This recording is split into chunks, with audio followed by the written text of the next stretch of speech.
Le pilier européen des droits sociaux est un grand espoir pour les peuples et les syndicats en Europe. C'est un processus qui pourrait finalement avoir ce volet social des droits européens pour l'Europe.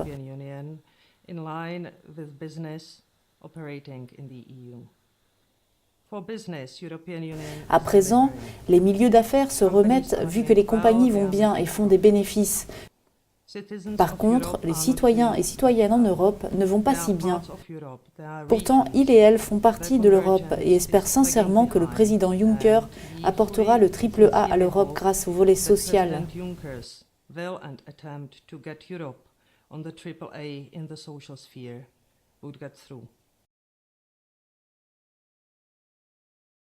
Le sommet social à Göteborg est un point important pour l'intégration européenne et pour notre lutte pour une meilleure Europe sociale. C'est une proclamation importante pour les valeurs et principes qui doivent être respectés dans toute l'Europe. Pour le moment, ce n'est pas le cas, mais nous espérons que nos gouvernements, nos employeurs vont réaliser que c'est une partie intégrante afin de contribuer pour une meilleure compétitivité européenne. Which could contribute to better competitive Europe. Nous savons que la proclamation à Göteborg n'est qu'un début, car nous devrions nous mobiliser pour la mise en œuvre effective des droits sociaux. Nous avons besoin d'une législation au niveau européen et national.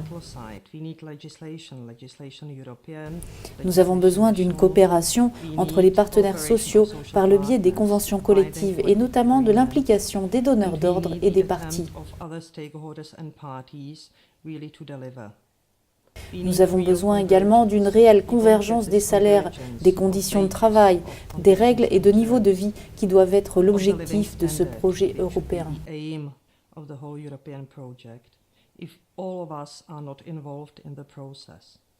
Nous avons besoin d'une coopération entre tous les décideurs européens. Nous avons aussi besoin d'une coopération entre les organisations syndicales en Europe. Sans la solidarité et la coopération entre nous, nous ne pourrions pas réussir.